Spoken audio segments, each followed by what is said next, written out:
मुखौटा। मुखौटा शकुंतला जी और उनकी किराएदार दिशा की कहानी है। दिशा अच्छाई का मुखौटा लगाकर शकुंतला जी से खूब फायदा उठा रही थी। मम्मी जी, अब आप बार बार ऊपर क्यों चली जाती हो? मुझे अच्छा नहीं लगता, प्रीति अपनी सास शकुंतला से बोली। वो मुझे अपनी माँ जैसी मानती है और छोटी सी मिनी मुझे दादी दादी कहकर पीछा ही नहीं छोड़ती। वह आपको माँ क्यों नहीं मानेगी? उसका आधा काम आप जो कराते हो।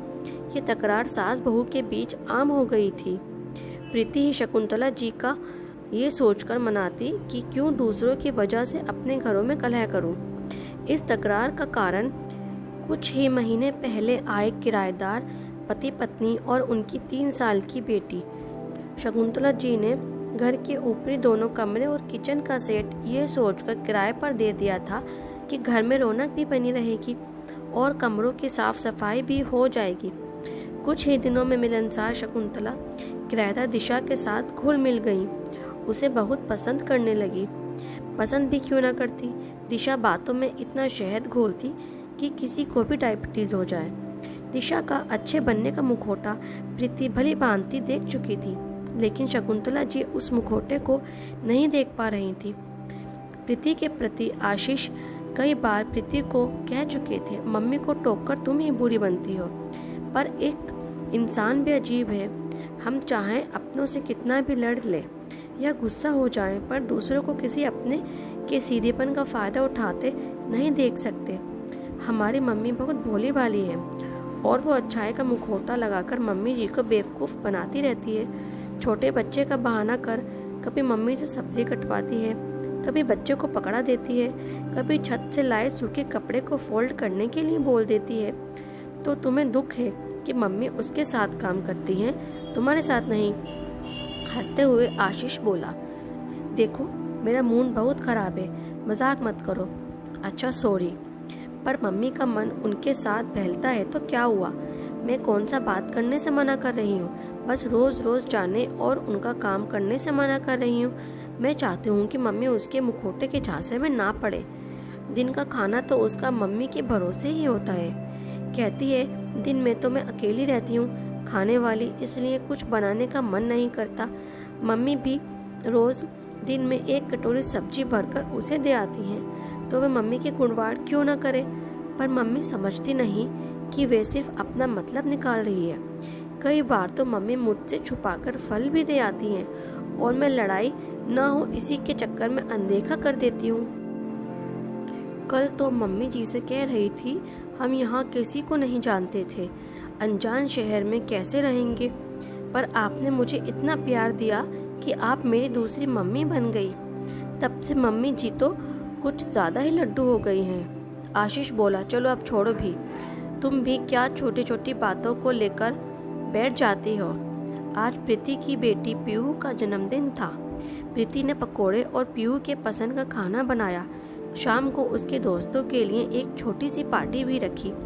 बच्चों के जाने के बाद प्रीति रसोई समेटने लगी। शकुंतला जी रसोई के 2-3 चक्कर काट गई थी, लेकिन काम होने की वजह से प्रीति रसोई में ही थी। प्रीति शकुंतला को चक्कर लगाते देख समझ गई थी। प्रीति ने खुद एक थाली में कुछ पकोड़े और खाना रख दिशा के लिए शकुंतला जी को दे दिया। शकुंतला जी ने फटाफट थाली ली और ऊपर देने चली गई। दरवाज़ा खुला होने के कारण वह बिन खटखटाए अंदर जाने लगी। दिशा किसी से फ़ोन पर बातें कर रही थी। इंसान कितना ही भोला भाला क्यों ना हो, पर उसका मन बहुत जिज्ञासु होता है और अपना नाम सुन जाने की जिज्ञासा से शकुंतला के कदम वहीं रुक गए। दिशा अपनी मम्मी से बातें कर रही थी।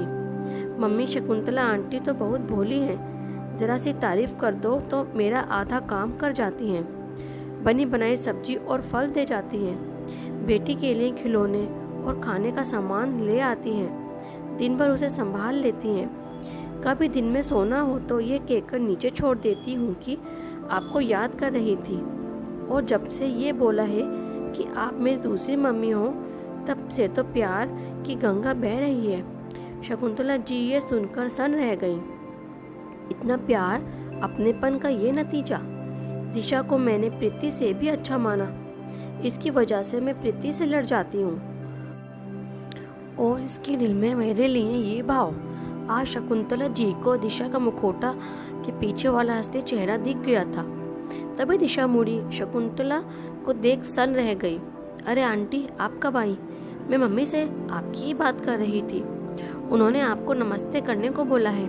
आंखें चुराते हुए दिशा बोली, ले बेटा, मैं तुम्हारे लिए पकोड़े लाई हूँ। आंटी जी, आप हमारा कितना ध्यान रखती हो। दिशा इससे पहले कुछ और बोलती, शकुंतला जी बोली, देर हो रही है, मैं जाती हूँ, और तेज कदमों से सीढ़ियों से नीचे उतर आई। शकुंतला जी को इतनी जल्दी आता देख प्रीति हैरान थी। मजाकिया अंदाज में प्रीति बोली, क्या हुआ मम्मी जी, आज आपकी बेटी आपके पास बैठी नहीं? आज मैंने मुखौटे के पीछे की सच्चाई देख ली है। ये कहते हुए शकुंतला जी अपने कमरे की ओर चली गई। प्रीति को अपने सास के लिए बुरा लगा, पर वे खुश थी, क्योंकि उन्हें अपनेपन और दिखावे का फर्क समझ में आ गया था। आज दिशा के मुखौटे का पर्दाफाश हो चुका था।